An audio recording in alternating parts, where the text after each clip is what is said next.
ICA TV Canada दुनिया के जिस शहर में जिस मुल्क में भी जाता है वहाँ से कोशिश करता है कि वहाँ की अच्छी चीज़ें आप तक पहुँचाई जाएँ। अभी हम ऑस्ट्रेलिया में हैं और ऑस्ट्रेलिया की मुख्तलिफ़ जगहों के आपको विज़िट करा रहे हैं। इंशाल्लाह इसके बाद भी बहुत अच्छी चीज़ों पे बहुत अच्छी जगहों का आपको विज़िट कराएंगे, आप देखेंगे और यकीनन आप भी हमारे साथ साथ इन तमाम जगहों की सैर करेंगे। अगर आपने अभी तक हमारा ये channel ICA TV Canada subscribe नहीं किया है तो इसको सब्सक्राइब कर लें। आपके कमेंट्स का हमें इंतज़ार रहेगा। इस वीडियो को लाइक कीजिए अगर आपको पसंद आती है, दोस्तों के साथ शेयर कीजिए ताकि वो सब तमाम लोग भी इन जगहों पर तफरी कर सकें, घूम सकें, देख सकें। बहुत शुक्रिया।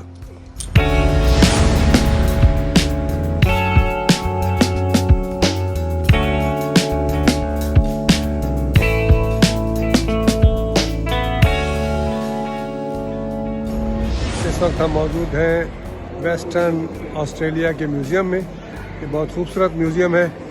आज यहाँ का आपको विज़िट कराते हैं, म्यूज़ियम के अंदर लेके जाएंगे और दिखाएंगे क्या क्या चीज़ें इन्होंने म्यूज़ियम में रखी हुई हैं। ये वेस्टर्न ऑस्ट्रेलिया का बहुत खूबसूरत म्यूज़ियम है जो ऑस्ट्रेलिया के शहर पर्थ में वाक़ है।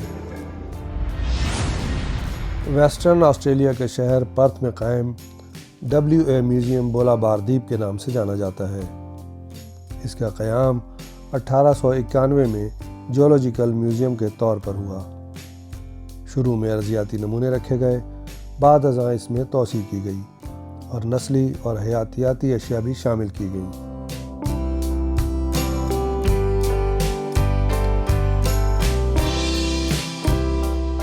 1897 में इसे वेस्टर्न ऑस्ट्रेलिया म्यूज़ियम और आर्ट गैलरी का नाम दिया गया।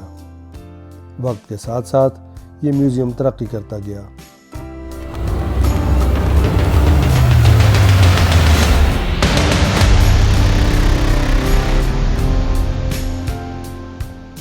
पर्थ कल्चरल सेंटर में कायम WA म्यूज़ियम में कई तारीखी इमारतों को शामिल करके एक नया डिज़ाइन बना दिया गया है। म्यूज़ियम को कई अलग अलग हिस्सों में तकसीम किया गया है, जिसमें मुस्तकिल नुमाइशें, मजमूए और नुमाइश के लिए जगह किराए पर लेने के हॉल भी हैं।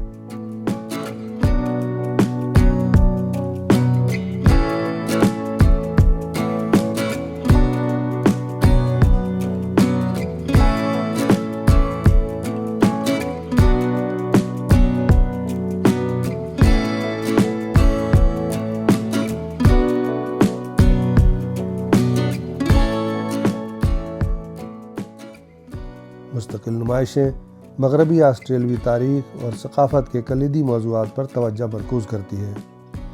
म्यूज़ियम के इन मुख्तलिफ़ शोबों में वसी ज़ख़ीरे मौजूद हैं, जिनमें ज़मीनी और आबी हैवानात, ज़मीन और सैयारों के उलूम, समंदरी तारीख़ और आसार क़दीमा शामिल है।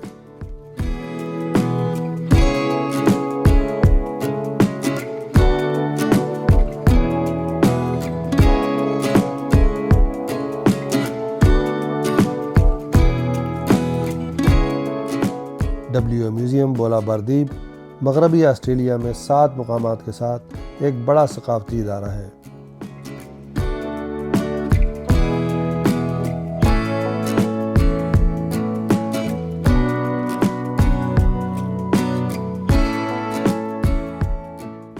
इसमें 8 मिलियन से ज़्यादा अशिया मौजूद हैं, जिनमें मुख्तलिफ़ किस्म के पत्थरों के साथ साथ ज़मीन और पानी में रहने वाले जानदारों की तस्वीर भी शामिल हैं। ये म्यूज़ियम हफ्ते में 7 दिन सुबह 9:30 बजे से शाम 5 बजे तक खुला होता है और इसमें दाखिले का टिकट $15 है, जबकि बच्चों का दाखिला बिल्कुल मुफ्त है। दुनिया भर से पर्थ आने वाले सयाह रोज़ाना कसीर तादाद में ये म्यूज़ियम देखने आते हैं।